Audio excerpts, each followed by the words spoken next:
السلام علیکم ملګرو. افغانستان او د عمان چې کوم سیریز روان دی د ون ډے سیریز روان دی دغه اولنې میچ شو. د میچ مکمل سکور کارډ سره شریک کوم چې دغه لوبه کې عمان څو سکور کړي او افغانستان څو وکړل.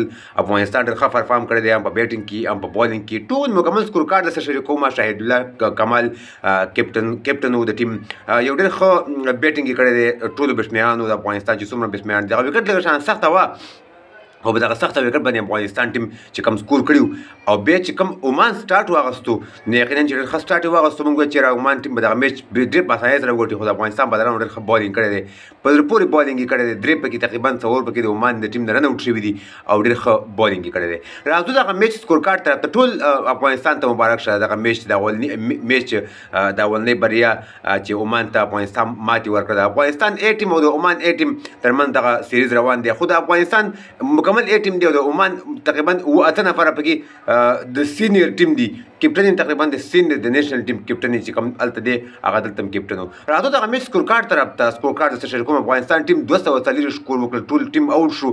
زبید اکبري 15 وکړل، اسحاق رحیمي 50 وکړل، عبدالمالک 40 سکور کړی دي. خو دغه 240 سکور چې کوم هدف ورکړو افغانستان ټیم په دغه کې مین کردګار د زبیر اکبري او د عبدالمالک چې ډېر ښه سټارټ یې واغوست. تقریبا 98 باندې افغانستان اوله وکټ لاړه، وروسته بیا اسحاق رحیمي سکور وکړه په اخره کې. نو افغانستان 240 باندې ټول ټیم آوټ شو. دغه وکټ سخته وه، سکور بیا نه کېدل.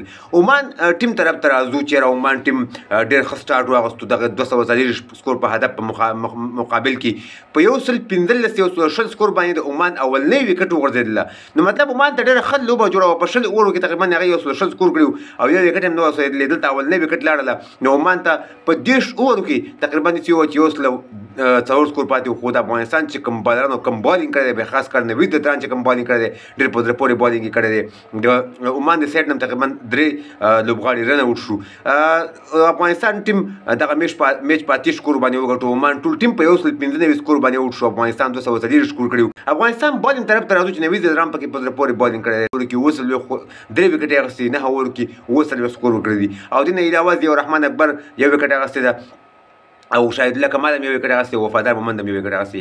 نو افغانستان ټیم چې څومره موږ تعریف وکړو په دغه میچ کې، ولې چې د عمان ټیم 240 باندې یو هم نه آوټ و، ډېر اسان و هغې ته میچ. افغانستان ټیم دغه نه میچ راواغستو، وګټو په 30 سکورو باندې. دغه اولنۍ ون ډے میچ، دغه دوه ون ډے میچونه سیریز دی. دې په سیریز ته بیا T20 سیریز شروع کېږي. نو هر میچ سکور کارډ به سره شریکوو د خیرات سره. ټول افغانستان ملت ته دغه اولنۍ بریا ډېر مبارک شه. نو دغه د عمان او د افغانستان د میچ سکور کارډ تاسو سره شریک کړو. د ویډیو کتلو ډېره مننه. زموږ یوټیوب چینل هم سبسکرایب کړئ او ټیک ټاک اکاونټ سره هم ضرور فالو کړئ. د ویډیو کتلو ډېره مننه. ویډیو نور ملګرو سره ضرور شریک کړئ. په دې وجه باندې شریک کړئ چې افغانستان ډېر ملګري تپوس کوي چې میچ چا وګټو، میچ څنګه شو، چې ټول ملګري ورنه خبر شي. دغه سکور کارډ هر ځای کې نه ښیي. دغه سکور کارډ د افغانستان او د عمان میچ هر ځای کې نه وي. نو په دې وجه باندې دغه ویډیو شیر کړئ چې ټول ملګري ورنه خبر شي چې افغانستان څه کارنامه کړې ده، چې هغه ټول ملګري په هغې باندې خبر شي. د ویډیو کتلو ډېره مننه. ویډیو نور ملګرو سره ضرور شیر کړئ. زموږ پیج سره فالو کړئ. د کرکټ تازه معلوماتو لپاره ښه وخت ته غواړم. د الله په امان.